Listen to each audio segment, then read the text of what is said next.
guys, welcome back to Resistance Chicks. We're your hosts, Leah and Michelle. Today's the 22nd of September, 2019. It's a Sunday. You know what Sunday means? We're going around the world, baby. We have a lot to talk about. I'm kind of excited. Do we get to go to Italy while we're here for our UK show? Sorry we were missing a half an hour of your show. We had some technical difficulties getting European online. and UK show, pretty much around the world. Yeah. So in Italy here, a pro-migration former mayor on trial for aiding illegal immigration. Former Italian mayor Domenico Lucano. I think you said Lucano's correct. No, that's not a CH. Okay, Lucano could face house arrest, and as he and several others are on trial for aiding illegal immigration, kickbacks. His nickname is Mimo. Is among 27 defendants on trial for a number of charges relating to illegal immigration, and was initially banned from even going back into his town. No way. And a judge was like, so no, it's you not can go exactly back like into a your town. tough guy nickname. I think that's something you'd like call your grandma. The former mayor of Riace was arrested last October on charges of aiding illegal migration, embezzlement, abuse of office, although the charges of embezzlement were later rejected. Okay. The prosecutor, Lacri, presented a motion in front of the Court of Review of Reggio involving a precautionary measure that Isn't it just Rego? No. To see Lucano placed under house arrest during the trial, with a decision expected in the next several days. The pro-migration mayor became well known across Italy as early as 2011 for his open-door policies for asylum seekers, and was even hailed as a savior of Riace by the BBC in an article which claimed he turned the asylum seekers' arrival into a win-win situation for all sides. While Riace was famous across Italy for its pro-migration policies due to Lucano, the European Parliament elections held this year saw the small town swing in an entirely different direction once the people have showed up. With Matteo Salvini and his Lega party, who won most of the votes in that town with over 30%. Just before the election, Salvini slammed Lucano, saying, "When I get to Calabria, people ask me for more work, not more immigrants." During his time as Interior Minister, Salvini oversaw the massive reduction in the number of newly arrived illegal immigrants. So it's kind of interesting. I'm sure under Salvini, they're making it happen. Port of Dover CEO sinks Brexit scare stories. Just to let you know, 100% ready for no deal. Ready. The Port of Dover is 100% ready for a clean, no deal Brexit. According to Doug Bannister, the port's CEO, the port is 100% ready. Ferry operators, 100% ready. Khalid, Dunkirk, 100% ready, said Mr. Bannister in comments reported by Bloomberg, sinking a key narrative of the much discredited now Yellow Hammer. Once the rules of the game are known, business will adapt, and they will adapt very, very swiftly, indicating yet another delay to Brexit would have the undesirable effect of prolonging the periods of uncertainty and leaving people without their sandwiches. And lots of venereal diseases. Remember that. There will be more venereal diseases if we have a clean break Brexit. So say the fear mongers. So while we're going worldwide, I just want to reiterate, talking about Trudeau and his blackface this week. He was caught 3 times in the past with blackface on the former Liberal Party premier of Ontario, Kathleen Wynne, has slammed Prime Minister Justin Trudeau, claiming his blackface photos have hurt Canada's international reputation. They kind of have. It was a really bad decision that he did these things, a kind of stupid decision, really, to have done them. He should have known better, and he said that. They believe that he did a stupid thing. Now, the left is coming out, and they're really just saying, but look at his apology. Like, he's so sorry. Isn't that amazing to watch when somebody just knows they did something wrong and they apologize? Well, guess what? And they're also trying to say, you know, this was just a youthful indiscretion. He was 29 years old when he did one of them. And I was watching Greg Gutfeld last night on Fox, and they were pretty much like, so when is he ever not in blackface? I mean, we've got 3 things that have surfaced. Like, how many more are there? Does he sleep that way? Yeah. Yeah, so she's saying this is a really, really big deal, but the left is definitely trying to cover it up and say no big deal. Now, here's the thing. If any conservative comes out, has wearing blackface, then it gets canceled out. So I don't know if they want to go this route or not. But I think that's what they did with Al Franken here. They were like, well, we need to be able to take conservatives down, so you have to go. Right? So this here's our 3 pictures here. One where he was blacker than any Arabian Night ever. He was supposed to be Aladdin when I think he already looks like Aladdin just by himself. Then he put on an afro and sang the banana song, and then here he wore blackface. But nobody thinks to do this. I don't know anybody who thinks to do this. Now, the thing that they were really talking about is like, so when we covered this on Friday with PJW, he pointed out that his hand, it's in a weird position, but he even blackfaced his hand. Like, at least here, I don't know, you can't tell in this picture if he did or not. But like you just said, who actually thinks to do this? I think, though, with Trudeau, you almost have to chalk it up to he just likes to dress up, like you said. I mean, he likes to play a part. And like, what about the Wayans brothers that did what was it, the white chicks, and they, right? Yeah. So I think, like you just said, conservatives need to walk a very fine line here, because we have been a little bit remiss. We probably could have put it in the title. Canada has an election before the UK is going to have an election. Yes. Even though like the 2 things are going to happen within 10 days of each other. Right. Canada is going to have an election on October 21st. This is their election.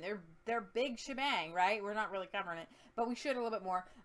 So 5 weeks. They're only north of us by less than 5 weeks ahead. 1,000 miles or whatever. Not even quite. Not quite. But he did take a hit in the polls. Now, the Conservative leader Andrew Scheer had a 4.8 percentage point against Trudeau lead, according to the Nanos research poll published Saturday for CTV. Scheer had a 3.2% lead in the previous survey published on Friday. So he got a good, at least a 1%, 1.5% bump in the polls with this.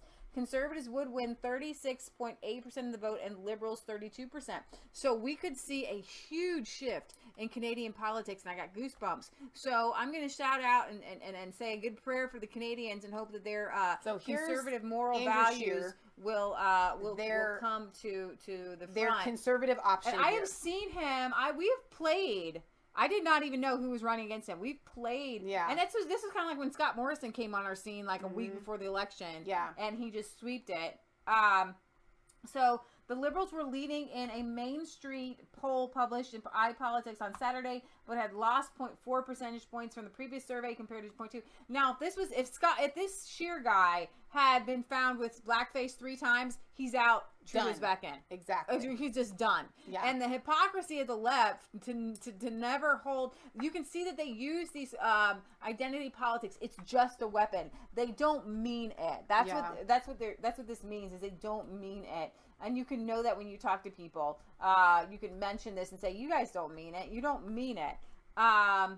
I mean, I don't see black people going around saying Justin Trudeau, Justin Trudeau, Justin Trudeau. I know. You know what I mean? But if they would know who the other guy was. I guess my opinion of blackface is like, okay, a lot of people understand that it offends people, so you shouldn't do it.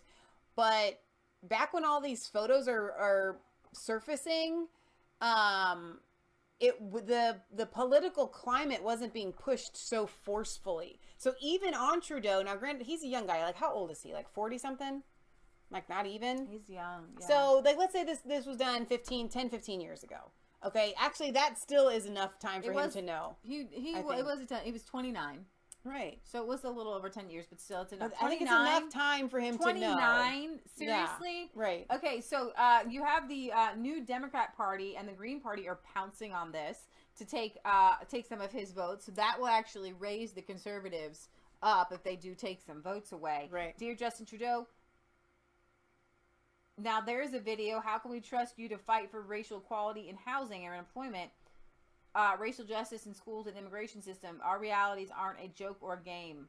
And it comes down to he enjoys dressing up. Exactly. He's an actor, and he's literally playing at PM. He belongs on the Shakespearean stage. Right. So again, for politically, the way that all of these governments that have like a parliament work is, I'll get your phone in a second. We have prime ministers. It's not like they're just voting for one guy to be president of the United States like we have here. It's who gets the majority of a party and so on and so forth. It is kind of confusing. So I wanted to play this, and if you could bring the guitar down while you're up there. Here we have protesters and Hong Kong protesters politely and reverently folding the American flag, and people are like, can we please exchange the Antifa for these people? And I think that this kind of goes to show, obviously Americans aren't racist, because I see conservatives all the time saying, I want these guys. I want these guys. I want these Hong Kongers, these democracy-loving, American-loving Hong Kongers who know how to properly fold a flag, and they're like, that's the way you want to do it, and be kind, and just be very respectful, and this is what we want to see. This is what we want to see. That's really, really awesome in my opinion. As far as the environment goes with climate change, you want to talk to America, we need to talk to India. The plastics. Can we talk about trash? This is, the Mother Earth is crying. They're dumping it into the water. The Mother Earth is crying, and we're damaging the environment, and it makes me sick, and I'm almost going to curl. I can't really watch too much of these videos, but my point is that a lot of these kids, and I'm playing it here, a lot of these kids, this girl here, this is the video I was looking for on Friday, and this is from America, but it was a worldwide, screaming, you need to turn the volume down first. Worldwide movement, so I'm going to play this now, because, and we're going to play a song or two before we leave. We don't have too much more time left with you guys, but this is what I wanted to play, because these kids, if they really believed that the planet was going to die in 10 or 12 years, they would do something about it. But the problem is that they go to school and they say it's carbon emissions, and only by, and it's very demonic, and it's very brainwashing. It's carbon emissions. See, there is something happening to our planet. Yeah. There's plastic in our bodies, plastic in children, and it's getting in the water. There are birth controls getting into the water, estrogen. So boys are effeminate. When I look at young men today, their shoulders are slouched. Their skin is gaunt. They have these these little baby bellies. Yeah. They have no... upper body muscular, like they don't have chins like jawlines anymore. No jawlines anymore, and that's why a lot of them have to have these beards, these man beards, because the estrogen into the water has made it so that they are storing fat in places where they wouldn't normally store fat, and then even worse, it's affecting their children genetically. And so we talk about these things, and we are trying to protect you guys as well. You know, the 5G coming out, that's dangerous. Awful. It's really dangerous. If they were there, but see, they're not worried about 5G. Mm-hmm. And I think there was a country in Africa that just planted, in a 12-hour period, they made a world record by planting over like 1 million trees or something like that. That's how you're going to save the planet, while at the same time scaling back on junk from China. Yeah. Right? It's the junk from China filling. It's not a matter of not eating meat. And I know we talked about this ad nauseum on Friday, but it's not cutting meat out of your diet. Try cutting all of the chemically laden junk out of your diet. That would save the planet. That would save our lives. Recycling is... It would make us healthier. Recycling is like going to the doctor. Yeah. But if you can... Recycling shouldn't even... Now, I'm looking at my pantry. We have pantry items. But we try... What you mean is from the store. Yeah, we have pantry items from the store. We have some salad dressings, which you can make at home. We have some barbecue sauce, which you can make at home. We have some cans, but we, by and large, pretty much the only thing we really keep stock is spaghetti, because it's labor intensive to make. Pasta is really hard to make. But they're boxes and I burn them. Yeah. So totally, whatever, with that. But my point is that, like, if you're going to eat popcorn, pop it on the stove, or get a popcorn maker. Then you're not recycling bags. There's going through a bunch of bags. There's a lot of things that we can do to cut back on what we just saw in that crazy river, right? Well, okay, so I think of all these people that are obsessed with these K-cups. Oh, right? They're really bad for their coffee and going to Starbucks for your coffee and so on and so forth. So I'm not trying to rag on people that do these kinds of Starbucks things. is like one of the #1 things for like eco-friendly people, but they're like totally harming the environment. And that's the thing, okay? It's not a matter of just like trying to shame people, but it's a matter of just making you think. Like, Seriously, you could make coffee at home. It doesn't have to be. You're drive. I know people get up in the morning and drive to get coffee and come back home. Or just they buy boxes and boxes and boxes of these K-cups. Right. Like one little cup for, and like, again, I don't want to like shame people. That's not the point here. I'm just saying it actually isn't healthy for you to be consuming coffee that came in a plastic cup. Well, and I don't know if Starbucks does it. But my point is that these kids are scared. There are things they should be afraid of, and they're not afraid of those things. Yeah. They're literally afraid of the boogeyman because their teachers are saying it's carbon emissions. Yeah.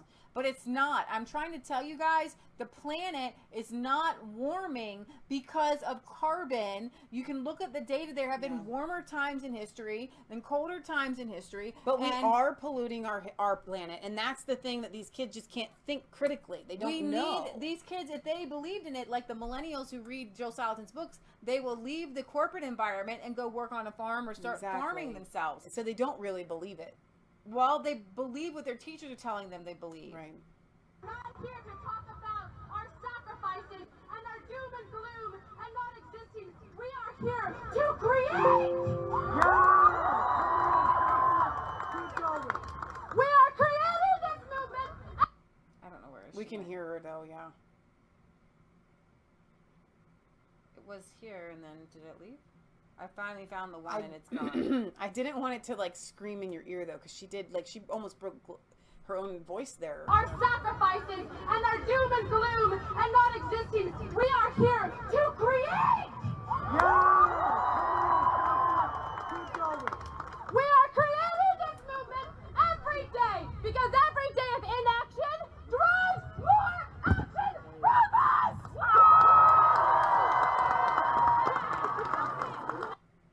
Wow. So, I don't know what she actually said or what she actually meant, but we're here to create blah, blah, blah, blah, blah. But, okay, so I'm not trying to be like Bombard's body language interpreter here, okay? But as far as her voice goes, as somebody that has spent a good portion of her life babysitting children, when children reach that level of yelling, so there's yelling, right? There's, we are here to create. But when you have to go into that create, I mean, that is childish. Like, what happens to a child when they hit that scream level? They're out of control. They literally, and that's a fact. And you can see that this child is trying to go at all these lengths to make a point. And that's what kids try to do. You're not listening to me. You're not hearing me. I have no idea what I'm saying. And I'm going to scream at the top of my whatever. And that's what she just did. Yeah, exactly. So I'm going to end, and we can talk about climate and more and more and more. I'm going to end with this. Thank you to Barry, who sent us this Dominique Frisby's hate speech song, which is absolutely just epic. Next time, tell me and I'll pull it up. Why don't you do it? Go ahead. Here. Sometimes. I do want them to see it. Go ahead. You bring that up so they can see it there, and then we can maybe even begin to turn things around to play our songs while that plays, like a little commercial. Be fantastic. Okay, here. Let me do yours. Is that don't know how to log in? No, I do, but yours is just going to be easier because yours doesn't. For some reason, it doesn't save my password, so I have to enter it in, and I think I have a new one. Is it on your messenger? Yeah. Yeah. So now this guy, I love this song. Okay. Now Barry had given me a backstory, which I don't have time to go look up right now and read. There's a guy. He mentions the pub. He mentions the pub here, the pub owner, and he voted for Brexit and supports Brexit, so people were outside. It's in your messages. Keep going. Yeah, keep going. Because he does other songs that weren't exactly as kosher. So I'm not trying to tell you to go be a fan of this guy. Yeah, there it is. Okay, so that's what I'm trying to get at here. I want to open this in a new. Yeah, just click on it. Well, but then all right, but I can't actually. No, I mean click on it. It'll go to another window. Okay. That's what I'm trying to say. Down here. Okay, there we go. That's listen to your sister. Leah knows what's what. So I was trying to tell you in proper English. Okay. So tell me if I need to adjust the volume on this, because I can't. I'm going to get my stuff set up as I listen to it. Okay. Sometimes you find yourself with an opinion. That's all it is, a point of view. You ain't gonna kill people with it. You ain't gonna stab someone with your opinion. But it's not the opinion they want you to have. It's not the right opinion. So you keep it to yourself. And they tell you their opinion. You may not even want to hear it, but they tell you. I'm not talking about taxi drivers here, but left-wing comedians. They tell you their opinion. Man, they shove it down your throat. And you say, well, I'm not sure that's right. Could be another side to that. And they look at you, and they say, you're a far-right racist, homophobe. You're a fascist, you're a sexist, you're a xenophobe. You gammon, you ideologue, you chauvinist. You Tory scum, you capitalist. You're a bigot, you're a wingnut, you're a swivel-eyed loon. And you'll get your freaking justice, you extremist buffoon. You're spreading hate, you're spreading hate, you're spreading hate.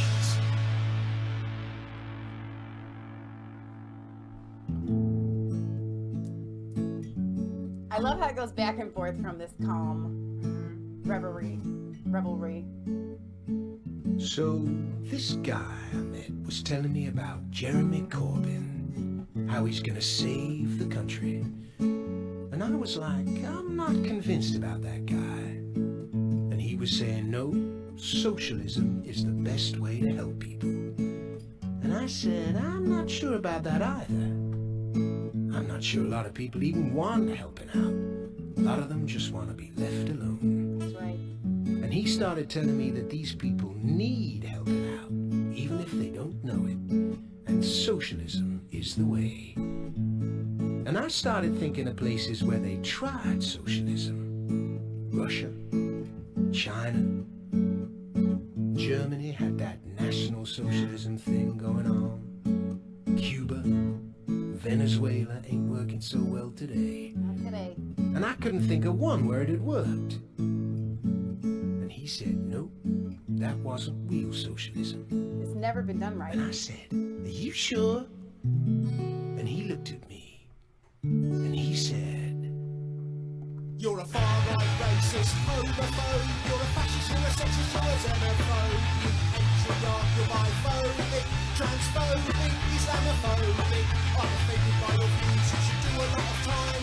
Having wrong opinions is a hate crime. You're spreading hate, you're spreading hate, you're spreading hate.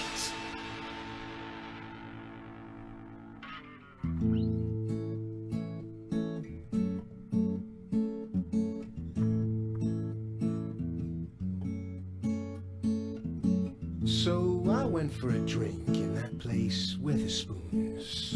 And there was this girl outside with a loud hailer, telling people that they shouldn't go in, since that guy, Tim Martin, the owner, came out in favor of Brexit. She said, if you go into Weatherspoons, you are funding hate. And I said, it's only £3.50 a pint. I ain't funding that much hate. And I said, I'm part Italian. I've seen the youth unemployment in Southern Europe, and I don't support that. EU might not be such a good thing. Big government, big corporations, big tech. For me, it's all part of the same problem. Me too. And I think decisions are better made locally. And she looked at me, and she said, you're a far-right racist, homophobe. You're a fascist, you're a sexist, you're a xenophobe. Your views are so bad, your views are so wrong. I'm having a meltdown, I just can't carry on. You're literally Hitler, you're literally him. You must be excommunicated for this wrong thing. You're spreading hate, you're spreading hate, you're spreading hate. That's what that girl just Mental did. explosion! Literally had a mental explosion. That's what that little girl had. She had herself a mental explosion like he just had. I hope you guys enjoyed that. I'm glad that you guys were able to be here with us today. Thank you for joining us for our European and UK news. As always, we go live every Friday at 6 p.m. Eastern Standard Time and every Sunday at 1 p.m. roughly Eastern Standard Time. Like today we were late, but fashionably so. If you want to send us your letters, you can. P.O. Box 107, Milford, Ohio 45150. If you do send us letters, we will read them on air. So, unless otherwise noted. We love you. God loves you. God bless. Remember, it's not just a conspiracy theory if it's actually the truth. Come back tonight, 7 p.m., 7:30-ish Eastern Standard Time. I will be here and we're going to stream Eric Mathis' sermon. You do not want to miss this. I'm really, really excited about it. So, we love you guys. We love you. God loves you. Thanks for being here, guys. Happy Sunday. Happy Sunday.